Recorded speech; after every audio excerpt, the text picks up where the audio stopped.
అయ్యా, మీరేదో రాజకీయ చదరంగం ఆడాలనుకుంటే ఆ అన్నపూర్ణొచ్చి చెడు కూడా ఆడేసింది కదండి. మిమ్మల్ని ఎదిరించాలి అంటే పెద్ద పెద్ద హేమహేమీలే భయపడతారు.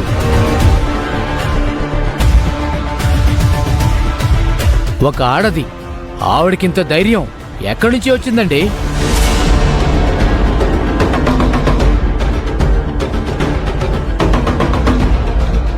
డాడీ ఇటు చూడండి. ఏది?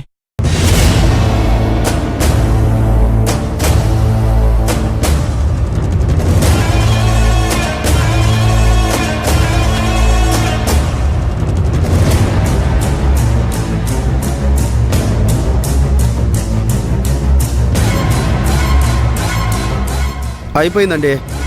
మన పార్టీ రాజకీయ భవిష్యత్తుకి అట్టాంటి దెబ్బ పడలేదండి బాబు. ఇలా గొడవ అయిందో లేదో అప్పుడే ఈ వీడియోని ఎవరో వైరల్ చేసేశారు.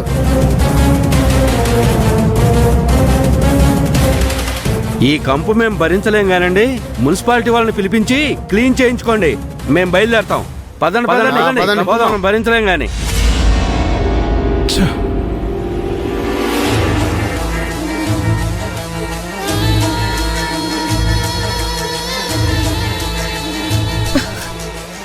ఏమండి, పదండి లోపలికి.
అలా నిలబడ్డావేంట్రా? వెళ్ళు, ఎవరన్నా తీసుకొచ్చే చెత్తంతా తుడిపించు. అలాగే అక్క. రేయ్, ఈ చెత్త ఇక్కడే ఇలాగే ఉండాలి. అబ్బా డాడీ, స్మెల్ భరించలేకపోతున్నాం. చెత్తని క్లీన్ చేద్దంటావేంటి?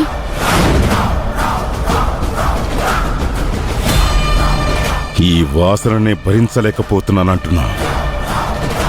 మరి కౌన్సిలర్ల అందరి ముందు నాకు జరిగిన అవమానాన్ని నేనెలా భరిస్తాననుకుంటున్నావమ్మా? వాళ్ళ వీధిలో చెత్తనంతటిని తీసుకొచ్చి నా ఇంటి ముందు వేసింది ఆ అన్నపూర్ణ.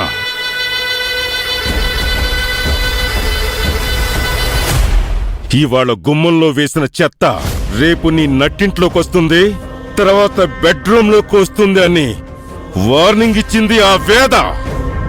ఇప్పుడు చెత్త నీ ఇంటి గుమ్మంలోకి వచ్చింది, రేపు నీ నట్టింట్లోకి వస్తుంది, ఆ తర్వాత నీ బెడ్రూమ్ లోకి కూడా వస్తుంది. Be careful. దీనంతటికి కారణం మీ చేతకంతనమేనండి. మనకెదురొచ్చిన వాళ్ళని భూమి మీద లేకుండా చేయడమే మనకు అలవాటు. కానీ ఆ అన్నపూర్ణ విషయంలో మాత్రం మీరు ఆ స్థాయిలో డెసిషన్స్ తీసుకోకపోవడమే ఇంతవరకు వచ్చింది. అలా అంటావేంటక్క? ఇంతకంటే వైలెంట్ డెసిషన్సే తీసుకున్నాడు కదా. జాతరలో అన్నపూర్ణని ఆ కుటుంబాన్ని లేపేయడానికి ప్లాన్ చేశాం కదా. కాకపోతే కొంచెం మిస్ అయింది. మిస్ అయ్యింది అని వదిలేసాంరా, మళ్ళీ ఆ ప్రయత్నం చేయలేదు కదా.